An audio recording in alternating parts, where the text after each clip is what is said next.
नमस्कार विद्यार्थी मित्रांनो, आपण मॉडर्न पिरियोडिक टेबल पाठीमागच्या तासाला आपण जो चॅप्टर घेतला होता किंवा तो चॅप्टर आपण कंप्लीट केलता मॉडर्न पिरियोडिक टेबल. आता मॉडर्न पिरियोडिक टेबल हा इनऑर्गॅनिक केमिस्ट्रीचा चॅप्टर होता. आपण सुरुवातीला ब्रँचेस बघितल्या होत्या, physical chemistry, organic chemistry, inorganic chemistry, analytical chemistry, biochemistry. आता त्यापैकी फिजिकल केमिस्ट्री हा chapter some basic concepts of chemistry तुम्ही बघितलेला आहे. त्याच्यानंतर इनऑर्गॅनिक केमिस्ट्रीचा आपण मॉडर्न पिरियोडिक टेबल हा चॅप्टर आपण पाहिलेला आहे. आता ऑर्गॅनिक केमिस्ट्रीचा एक महत्त्वाचा चॅप्टर आपण बघणार आहे. कोणता? Organic chemistry. आता त्या चॅप्टरचं नाव आहे basic principles of organic chemistry. त्या चॅप्टरचं नाव काय आहे? Basic principles of organic chemistry. Basic principles of organic chemistry. आता या चॅप्टर मधला जो इंट्रोडक्शन पार्ट आहे तो आपल्याला डिलीट केलेला आहे. कोरोनाच्या महामारीच्या संकटामुळे जो आपला सिलेबस रिड्यूस केलेला आहे त्याच्यामध्ये इंट्रोडक्शन हा पार्ट सुद्धा काय केलेला आहे? रिड्यूस केलेला आहे. आता basic principles of organic chemistry म्हणजे आपल्याला ऑर्गॅनिक केमिस्ट्री म्हणजे काय माहित आहे? Basic principles of organic chemistry. आता आपण पाठीमागे बघितलं होतं ऑर्गॅनिक केमिस्ट्री.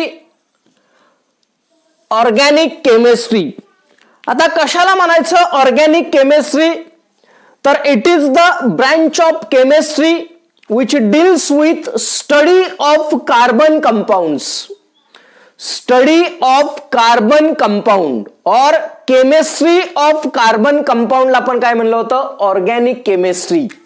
म्हणजे it is the branch of chemistry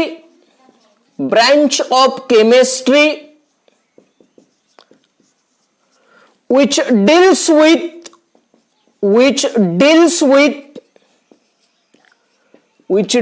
with study of carbon compounds. Study of carbon compounds or किंवा त्यालाच आपण म्हणतो chemistry of carbon compounds. Chemistry of carbon compounds त्याला आपण म्हणतो ऑर्गॅनिक केमिस्ट्री. म्हणजे कार्बन कंपाऊंडचा स्टडी आपल्याला कशामध्ये करायचा आहे? या ऑर्गॅनिक केमिस्ट्रीमध्ये किंवा कार्बनिक संयुगाचे रसायनशास्त्र. केमिस्ट्री ऑफ कार्बन कंपाऊंड म्हणजे कार्बनी संयुगाचे रसायनशास्त्र. आता या ऑर्गॅनिक केमिस्ट्रीचे आपल्याला काय बघायचे? Basic principles. म्हणून चॅप्टरचं नाव काय आहे? Basic principles of organic chemistry. आता ऑर्गॅनिक केमिस्ट्रीचा स्टडी करत असताना आपण पहिल्यांदा बघणार आहे रिप्रेझेंटेशन ऑफ ऑर्गॅनिक मॉलिक्युल्स. पहिला जो पार्ट आपण बघणार आहे याच्यामध्ये रिप्रेझेंटेशन ऑफ ऑर्गॅनिक मॉलिक्युल्स.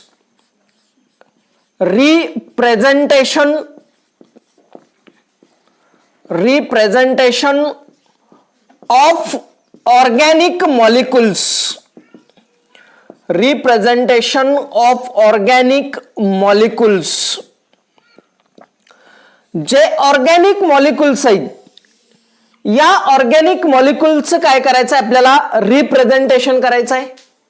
मग आपण 10वी मध्ये सुद्धा बघितलं होतं. 10वी मध्ये आपण कार्बन कंपाऊंड बघितलं होतं. त्याच्यामध्ये स्ट्रक्चरल फॉर्म्युला आणि लेविस स्ट्रक्चरल फॉर्म्युला असं आपण बघितलं होतं. म्हणजे ऑर्गॅनिक मॉलिक्युल आपल्याला रिप्रेझेंट करायचं आहे. मग त्याच्यासाठी आपल्याला मॉलिक्युलर फॉर्म्युलावरून आपण काय करणार आहे? वेगवेगळी स्ट्रक्चर आपण काय करणार आहे? रिप्रेझेंट करणार आहे.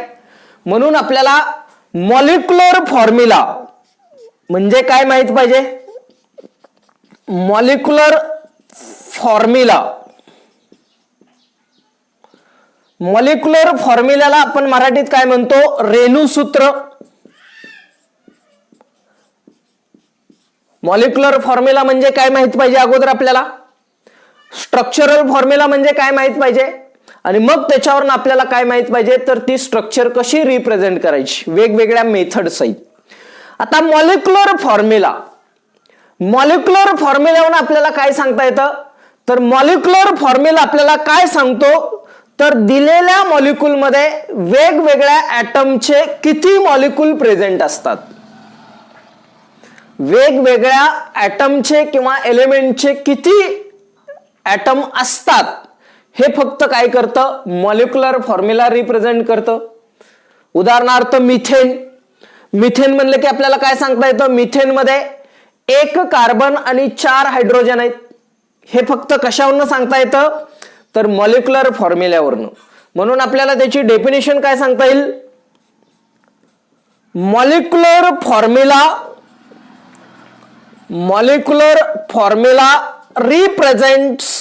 represents total number of atoms of various elements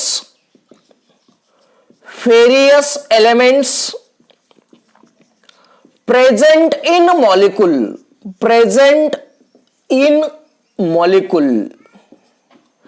म्हणजे त्या मॉलिक्यूल मध्ये वेगवेगळ्या मूलद्रव्याचे किती ऍटम प्रेझेंट असतात हे कोण रिप्रेझेंट करतं मॉलिक्युलर फॉर्म्युला आणि structural formula.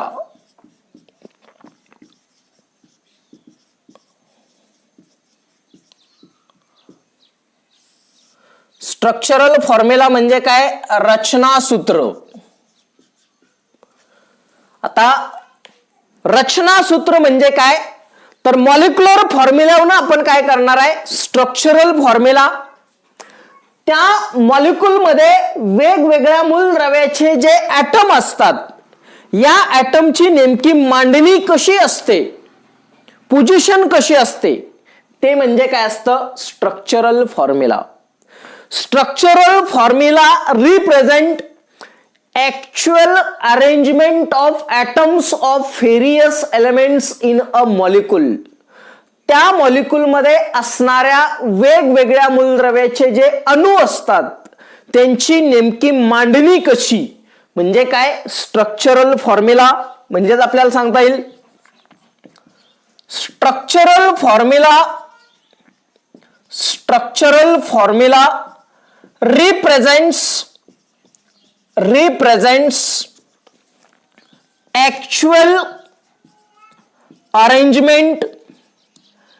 actual arrangement of atoms of various elements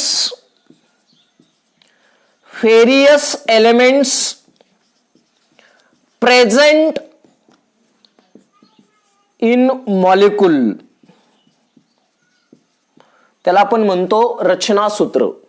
म्हणजे नेमकी त्याची मांडणी कशी आहे ऍक्च्युअल अरेंजमेंट. आता फॉर एक्झाम्पल बघा आपण जर एक्झाम्पल घेतलं समजा त्याचा मॉलिक्युलर फॉर्म्युला आहे मिथेन म्हणजे CH4. हे काय आहे मिथेन. म्हणजे आपल्याला काय सांगता येतं मॉलिक्युलर फॉर्म्युल्यावर मिथेन मध्ये 1 कार्बन आणि 4 हायड्रोजन आहेत. हा मॉलिक्युलर फॉर्म्युला आहे. आणि याचा जर आपण स्ट्रक्चरल फॉर्म्युला बघितलं स्ट्रक्चरल फॉर्म्युला काय करतो तर त्या मिथेन मॉलिक्यूल मधले 1 हायड्रोजन 1 कार्बन आणि 4 हायड्रोजनच्या पोझिशन कशा असतात त्याची मांडणी कशी असते हे कोण रिप्रेझेंट करतं स्ट्रक्चरल फॉर्म्युला. म्हणजे इथं कार्बन आहे इथं हायड्रोजन इथं हायड्रोजन इथं हायड्रोजन आणि या ठिकाणी हायड्रोजन. हे त्याचं काय स्ट्रक्चरल फॉर्म्युला. म्हणजे रेग्युलर टेट्राहेड्रल मध्ये काय असतात ते 4 हायड्रोजन असतात. म्हणजे हे कोण दाखवतं तर स्ट्रक्चरल फॉर्म्युला. मॉलिक्युलर फॉर्म्युला आणि स्ट्रक्चरल फॉर्म्युला नंतर हे आपलं जोडलं जातं, आपण पुढे बघणार आहे. याला म्हणायचं मॉलिक्युलर फॉर्म्युला आणि स्ट्रक्चरल फॉर्म्युला. आता हेच फॉर्म्युला आपल्याला काय करायचे, वेगवेगळ्या फॉर्म मध्ये काय करायचे, रिप्रेझेंट करायचे.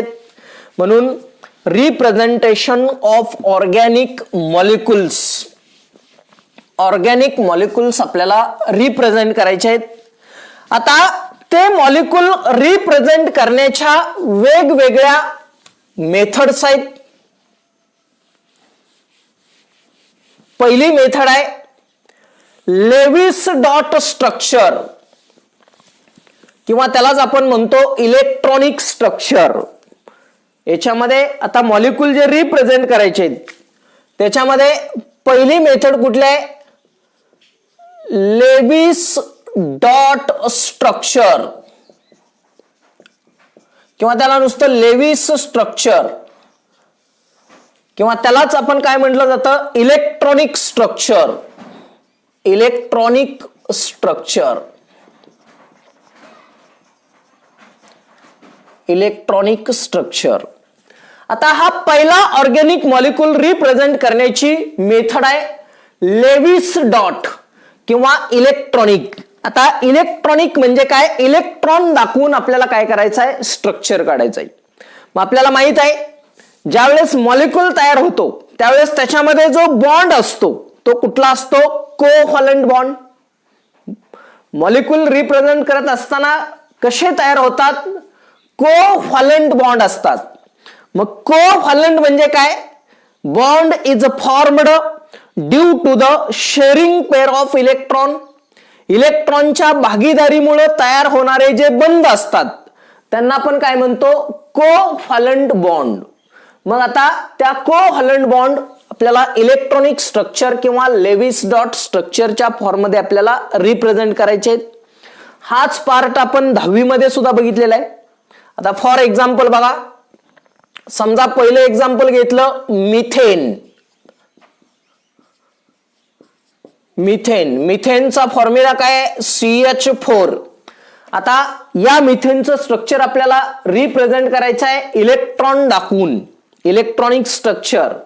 आता इलेक्ट्रॉन आपल्याकडे कार्बन आणि हायड्रोजनचे आहेत, मग आपण तिथे वेगवेगळे सिंबल वापरू शकतो.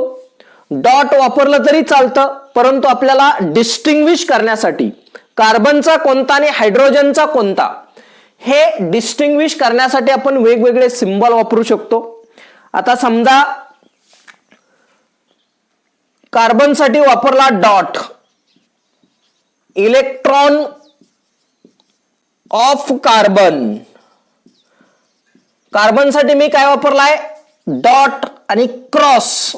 क्रॉस कुणासाठी वापरला, हायड्रोजन साठी, इलेक्ट्रॉन ऑफ हायड्रोजन हे सिंबल वापरलं. आणि आता आपल्याला काय काढायचं आहे, इलेक्ट्रॉनिक स्ट्रक्चर. कार्बन 4 हायड्रोजन, 1 2 3 आणि हा 4. आता कार्बन, कार्बन आपण कशाने दाखवलाय, डॉट न. कशाने दाखवलाय, डॉट न. मग आपल्याला कार्बनची व्हॅलन्सी किती असते, 4 4. बघा 1 2 3 आणि हा 4 दाखवलं. कार्बन आपण कशाने दाखवला, डॉट न. आता हायड्रोजन कशाने दाखवायचा आहे, क्रॉस न. किती हायड्रोजन आहेत, 4. एका हायड्रोजनची व्हॅलन्सी 1. या हायड्रोजनचं क्रॉस, या हायड्रोजनचं क्रॉस, या हायड्रोजनचं क्रॉस आणि या हायड्रोजनचं क्रॉस. याला म्हणायचं लेविस डॉट स्ट्रक्चर किंवा electronic structure. Lewis dot structure किंवा त्याला काय म्हणायचं, इलेक्ट्रॉनिक स्ट्रक्चर. समजा आपण दुसरं एक्झाम्पल घेतलं, इथेन. इथेनचा मॉलिक्युलर फॉर्म्युला आहे C2H6. इथेनचा मॉलिक्युलर फॉर्म्युला आहे C2H6. आता त्याच्यामध्ये कार्बन आणि हायड्रोजन आहेत. कार्बन साठी वापरलाय आपण डॉट, हायड्रोजन साठी आपण वापरलाय क्रॉस. आता 2 कार्बन आणि त्या 2 कार्बनवर हायड्रोजन किती आहेत? 6. 1 2 3 4 5 आणि 6. आता परत कार्बन आपण कशाने दाखवतोय? डॉट न. बघा या कार्बनची व्हॅलन्सी 4 सॅटिस्फाय करताना ज्या बाजूला हायड्रोजन आहे त्या बाजूला 1 देऊन टाकायचा. 1 इकडे 1 हायड्रोजन आहे म्हणून 2 3 1 2 आणि 3 आणि चौथा इथं मिडल कार्बन कार्बन मध्ये कोव्हॅलंट बॉन्ड झाली. दोन्ही कार्बनची 4 4. आता हायड्रोजनचा आपण क्रॉस न वापरतोय. Cross cross cross cross cross आणि क्रॉस. या स्ट्रक्चरला म्हणायचं इलेक्ट्रॉनिक स्ट्रक्चर किंवा लेविस डॉट स्ट्रक्चर. इलेक्ट्रॉनचा वापर करून आपण काय केलेला आहे? स्ट्रक्चर रिप्रेझेंट केले म्हणून लेविस डॉट स्ट्रक्चर किंवा त्याला म्हणायचं इलेक्ट्रॉनिक स्ट्रक्चर. हे पहिलं स्ट्रक्चर आहे. दुसरं स्ट्रक्चर डॅश फॉर्म्युला. दुसरं स्ट्रक्चर आहे डॅश फॉर्म्युला किंवा त्यालाच म्हणायचं लेविस फॉर्म्युला. त्यालाच काय म्हटलं जातं? Lewis formula. आता डॅश स्ट्रक्चर हे कुणापासून येतं? इलेक्ट्रॉनिक स्ट्रक्चर पासून. डॅश स्ट्रक्चर कुणापासून येतं? इलेक्ट्रॉनिक स्ट्रक्चर पासून. आता हे जे डॅश स्ट्रक्चर आहे याच्यापासून येतं आणि डॅश. आता डॅश म्हणजे काय म्हणतो आपण? असं म्हणजे हा काय आहे? कोव्हॅलंट बॉन्ड आहे. डॅश कशासाठी वापरतोय आपण? Covalent bond.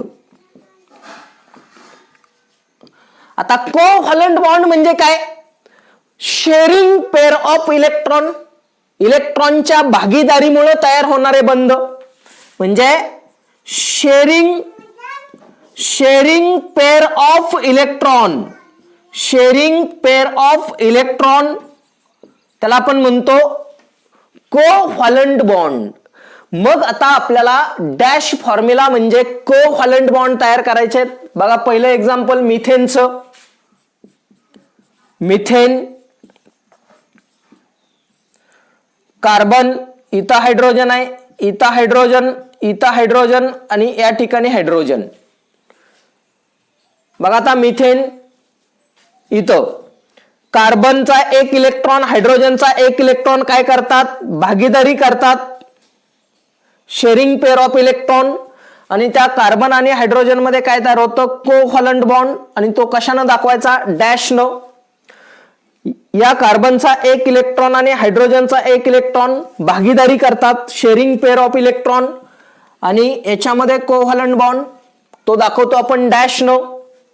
या कार्बनचा 1 आणि हायड्रोजनचा 1 भागीदारी केली जाते. कोव्हॅलंट बॉन्ड दाखवतो आपण डॅश न. आणि या कार्बनचा 1 आणि हायड्रोजनचा 1 कार्बन हायड्रोजन कोव्हॅलंट बॉन्ड आणि तो कशाने दाखवतो आपण? डॅश न. याला म्हणायचं डॅश स्ट्रक्चर किंवा डॅश फॉर्म्युला. म्हणजे फक्त आपण काय केलेलं आहे? रिप्रेझेंट केलेलं आहे. समजा आपण इथेनचं घेतलं.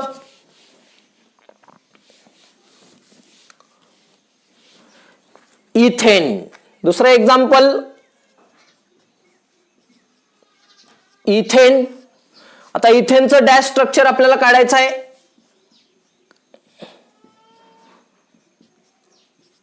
आपण इलेक्ट्रॉनिक स्ट्रक्चर आपल्याला इथं आहे. या कार्बनचा 1 हायड्रोजनचा 1 भागीदारी केली जाते. Covalent bond. कार्बनचा 1 हायड्रोजनचा 1 कोव्हॅलंट बॉन्ड. कार्बनचा 1 हायड्रोजनचा 1 covalent bond. Carbon 1 hydrogen 1 covalent bond. Carbon hydrogen भागीदारी कोव्हॅलंट बॉन्ड. कोव्हॅलंट बॉन्ड दाखवतो आपण डॅश न. आणि या कार्बनचा 1 आणि कार्बनचा 1 म्हणजे कार्बन कार्बन मध्ये कोव्हॅलंट बॉन्ड म्हणजे इलेक्ट्रॉनच्या भागीदारीमुळे तयार होणारे बंध त्याला काय म्हणतो आपण? Covalent bond. आणि ते आपण कशाने दाखवतो? Dash structure. म्हणून याला म्हणायचं डॅश स्ट्रक्चर. म्हणजे पहिलं स्ट्रक्चर आहे लेव्ही स्टॉट स्ट्रक्चर किंवा इलेक्ट्रॉनिक स्ट्रक्चर आणि दुसरं स्ट्रक्चर आहे डॅश फॉर्म्युला. आता डॅश फॉर्म्युला नंतर आपल्याला तिसरा फॉर्म्युला बघायचा आहे कंडेन्स्ड फॉर्म्युला. कंडेन्स्ड फॉर्म्युला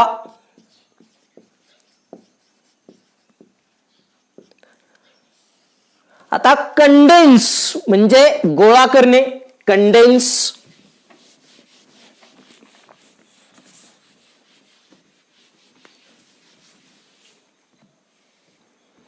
आता कशाला म्हणायचं कंडेन्स्ड फॉर्म्युला. बघा जे कंप्लीट स्ट्रक्चरल फॉर्म्युला आहे त्या कंप्लीट स्ट्रक्चर फॉर्म्युलाचं आपण काय करणार आहे सिम्प्लिफाय करणार आहे. आता सिम्प्लिफाय कसं करणार आहे तर जे आयडेंटिकल ग्रुप्स आहेत किंवा जे ऑल द ग्रुप्स आहेत त्या ग्रुपला आपण काय करणार आहे कंबायनिंग मध्ये लिहिणार आहे सबस्क्रिप्टच्या फॉर्म मध्ये लिहिणार आहे. म्हणजे the complete structural formula can be simplifying by condensed formula in which identical group or all the equivalent groups are indicated by the subscript. आपण काय करणार आहे त्या एका सबस्क्रिप्टने काय करणार आहे आयडेंटिकल ग्रुप आपण काय करणार आहे इंडिकेट करणार आहे. त्याला म्हणतो आपण कंडेन्स्ड फॉर्म्युला. म्हणजे the complete structural formula complete structural formula can be simplified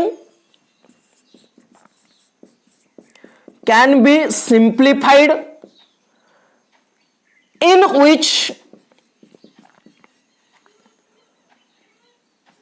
all the identical groups, all the atoms or identical groups can be indicated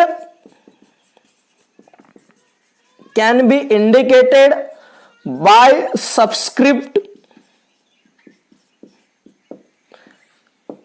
त्याला आपण म्हणतो कंडेन्स्ड फॉर्म्युला. फॉर एक्झाम्पल आता आपण इथेन जर घेतलं इथेनचा फॉर्म्युला काय C2H6. इथेनचा structural formula काय आहे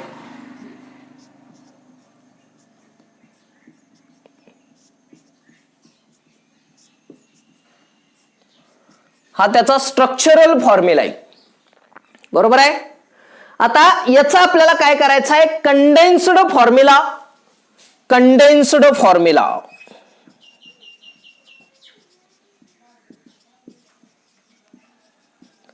आता हे काय करायचं कलेक्टिव्हली लिहायचं. बघा एक कार्बन आणि 3 हायड्रोजन आहेत CH3.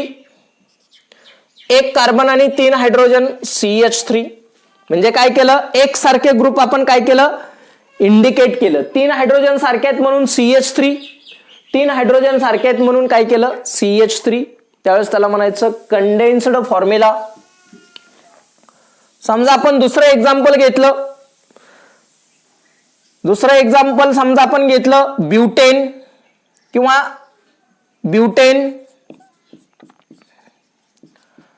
ब्युटेनचा मॉलिक्युलर फॉर्म्युला काय C4H10. त्याचा स्ट्रक्चरल फॉर्म्युला आपण कसा काढतो 1 2 3 आणि 4. आता याचाच आपल्याला कंडेन्स्ड फॉर्म्युला कसा काढता येईल कंडेन्स्ड फॉर्म्युला CH3 एक कार्बन आणि 3 हायड्रोजन. एक कार्बन आणि 2 हायड्रोजन CH2. एक कार्बन आणि 2 हायड्रोजन CH2 आणि एक कार्बन आणि 3 hydrogen CH3. CH3 CH2 CH2 CH3. आता हाच फॉर्म्युला आपल्याला या पद्धतीने लिहिता येतो. बघा आता जे ग्रुप आयडेंटिकल आहेत ते डबल लिहिण्याची किंवा प्रत्येक वेळेस लिहिण्याची आपल्याला आवश्यकता नसते बघा. CH2 काय आहे, सिमिलर आहे, म्हणून हाच आपल्याला फॉर्म्युला असाही लिहिता येतो. CH3CH2 किती आहे, 2 आणि CH3 CH3CH2CH2CH3 याला म्हणायचं कंडेन्स्ड फॉर्म्युला. हा आहे कंडेन्स्ड फॉर्म्युला. समजा तिसरं एक्झाम्पल घेतलं आपण, आयसोपेंटेन. आयसोपेंटेन आपल्याला आयसोपेंटेनचं स्ट्रक्चर कसं असतं, CH3 CH CH3 CH2 CH3 हे आयसोपेंटेन आहे. आता पहिल्यांदा आपण काय हे कशावरनं लिहिलंय, स्ट्रक्चरल फॉर्म्युलावरनं, किंवा अगोदर आपण काय काढा, स्ट्रक्चरल फॉर्म्युला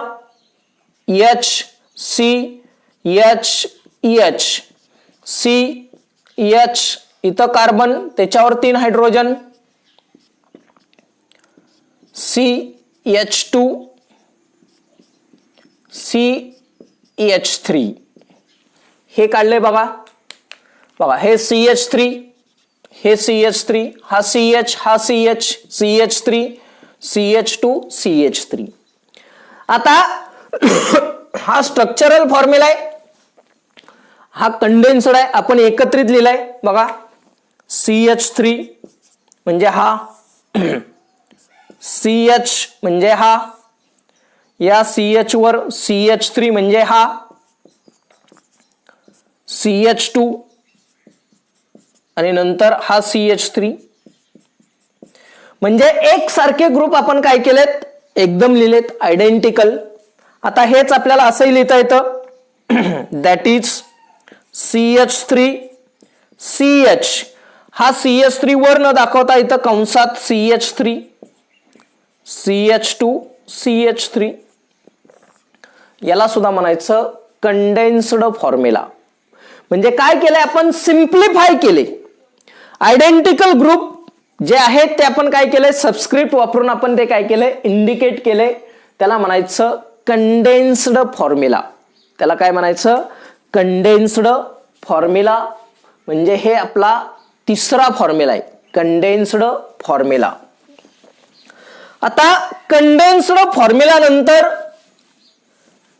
पुढचा फॉर्म्युला आहे बॉल अँड स्टिक मॉडेल, जे आपल्याला नवीन सिलेबस मध्ये दिलेलं नाही, परंतु आपल्याला ते माहित असणं गरजेचं आहे. Ball and stick model, ball and stick model. चौथा आहे बॉल अँड स्टिक मॉडेल.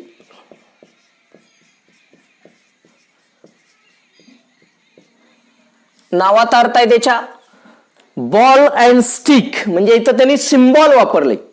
आता बॉल आपण कसा असतो, गोल, आणि स्टिक स्टंप कसे असते, लांब. मग त्याचा वापर करून आपल्याला काय करायचंय, तिथं मॉलिक्यूल रिप्रेझेंट करायचे.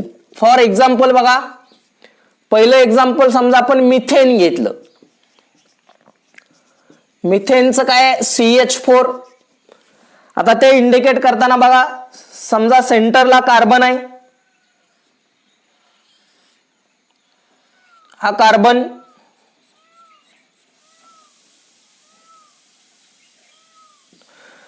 आणि हायड्रोजन किती आहेत, 4.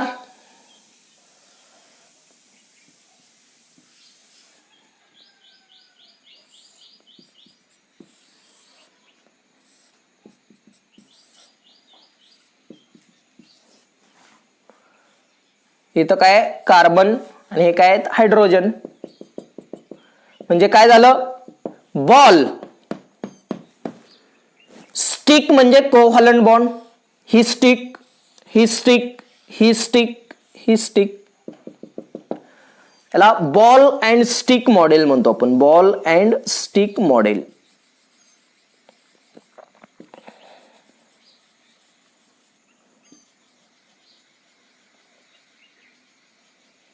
बॉल अँड स्टिक मॉडेल फक्त इंडिकेशनची मेथड आहे. समजा दुसरं एक्झाम्पल घेतलं आपण, समजा आपण इथेन घेतलं. इथेनचा फॉर्म्युला काय, C2H4. C2H4 म्हणजे काय, एक कार्बन, हा एक कार्बन, ते बॉल न दाखवा. 2 हायड्रोजन एका कार्बनवर असतात, एक हायड्रोजन, एक हायड्रोजन, हा एक हायड्रोजन आणि एक हायड्रोजन.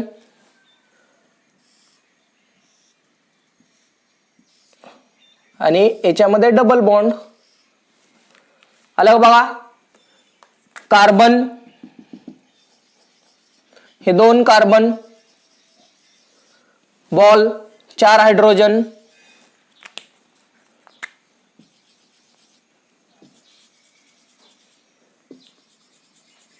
हे 4 हायड्रोजन, बॉल.